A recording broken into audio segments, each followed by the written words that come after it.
کہ مجھے حدثتنی ربیبۃ النبی، مجھے یہ بات سنائی جو نبی پاک کی زیر پرورش تھی، حضرت زینب بنت ابی سلمہ۔ ربیبہ اس کو کہتے ہیں کہ کسی مرد نے کسی خاتون سے شادی کی تو پہلے شوہر سے اس کا کوئی بچہ یا بچی ابھی چھوٹی زیر پرورش نابالغ تھی، تو دوسرے شوہر کے لیے وہ ربیبہ ہو گئے، کیونکہ وہ اس کی اب پرورش کرے گا، نگرانی کرے گا۔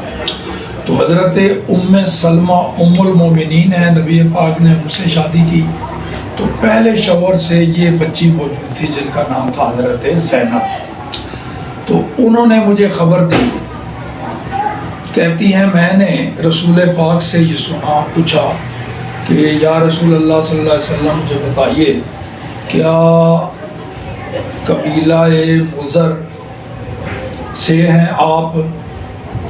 تو نبی پاک نے فرمایا اور کس قبیلے سے ہوں؟ قبیلہ مضر سے، یعنی قبیلے کا نام کیا؟ یہ اوپر والا قبیلہ ہے مضر، پھر آ کے نیچے قریش آیا، پھر نیچے ہاشمی آیا، تو رسول اللہ مضر بھی ہیں، پھر قریشی ہوئے، پھر اس کی برانچ ہاشمی ہوئی، پھر اس میں ہوئے۔ اللہ اکبر۔ اگلی حدیث جی، حدیث یہاں پھر وہی حضرت کلیب کہتے ہیں مجھے نبی پاک کی زیر پرورش ان کا اظنھا زینب، میرا گمان یہ ہے کہ وہ حضرت زینب ہی تھیں جو حضرت ام سلمہ کی بیٹی۔ فرماتی ہیں رسول پاک صلی اللہ تعالیٰ علیہ وآلہ وسلم نے مجھے ان چیزوں سے منع فرمایا: دبا، حنتم، نکیر، مزفت۔ یہ برتن ہیں چار۔ جب شراب حلال تھی نا، ابھی حرام نہیں ہوئی تھی، تو ان برتنوں میں شراب پی جاتی تھی، اور جب شراب حرام ہو گئی تو پہلے مرحلہ پر نبی پاک نے ان برتنوں کو بھی استعمال کرنا حرام قرار دے دیا، تاکہ ان کو دیکھ کے پھر وہ پرانی تمنا آنا تازہ ہو جائے۔ کچھ وقت کے لیے وہ برتن بھی منع کر دیے، بعد میں پھر برتن استعمال کرنے کی اجازت کر دی جب لوگوں کے ذہن میں شراب کی نفرت پکی ہو گئی نا، تو پھر تو یہ شروع میں چار قسم کے برتنوں سے منع فرمایا۔ ان میں دبا کدو کو کہتے ہیں، تو یہ اندر سے گودا نکال دیتے تھے، اس کا جو چھلکا رہ جاتا تھا نا وہ ایک کٹورا بن جاتا تھا، وہ برتن، اس میں شراب پیتے تھے۔ اور دوسرا ہے حنتم، یہ سبز رنگ کا ایک کڑا یا مٹکا ہوتا تھا۔ تیسرا ہے نکیر، نکیر درخت کا جو تنا ہوتا ہے نا، اس کی لکڑی اتنی ساری لے کے اندر سے اس کو قرید کے وہ ذرا جگ سا بنا لیتے، اس میں شراب پیتے۔ تو چوتھا ہے مزفت، کہ وہ برتن ہوتا تھا جس کے اوپر تارپول مل لیتے، جس کو لک نہیں کہتے، یہ کالا سا یہ مل لیتے۔ تو رسول پاک نے ان برتنوں سے منع فرمایا۔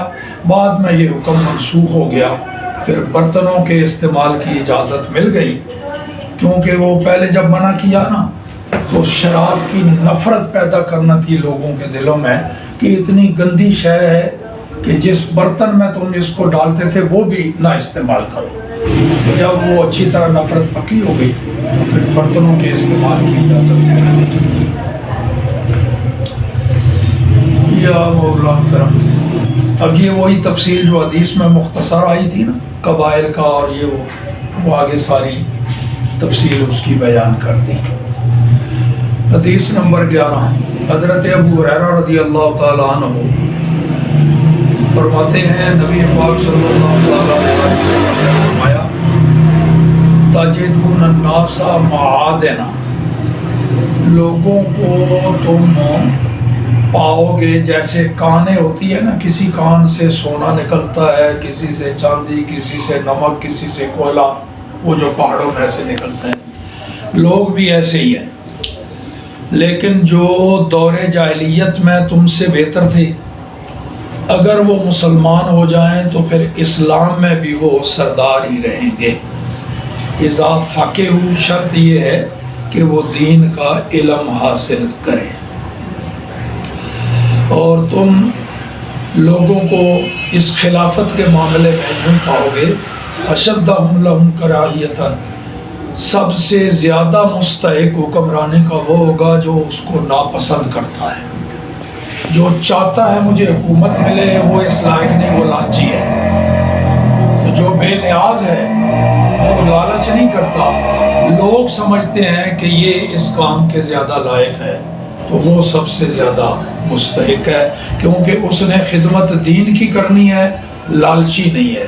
آخر میں فرمایا وَتَجِدُونَ شَرَّ النَّاسِ ذَا الْوَجْهَيْنِ، لوگوں میں سب سے برا اور بدتر کمینہ تم اس کو پاؤ گے جو دو منہاں ہے، ذَا الْوَجْهَيْنِ جس کے دو چہرے، ادھر جائے گا کچھ اور کہے گا، ادھر آئے گا کچھ اور، یعنی منافق۔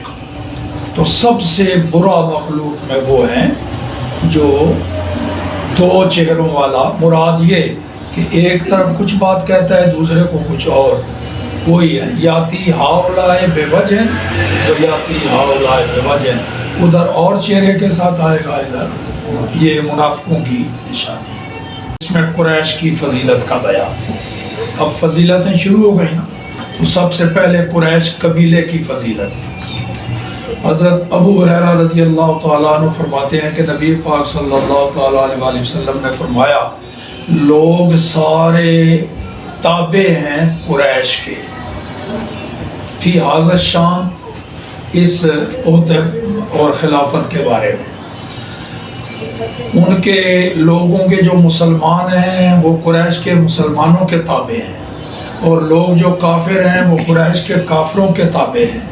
والناس معادن، اور لوگ ہیں کانوں کی مثل، ان میں جو جاہلیت میں سردار تھے وہ اسلام میں بھی خیال سردار ہوں گے بشرطے کہ دین کا علم پڑھ لیں اور دین کی خدمت کریں۔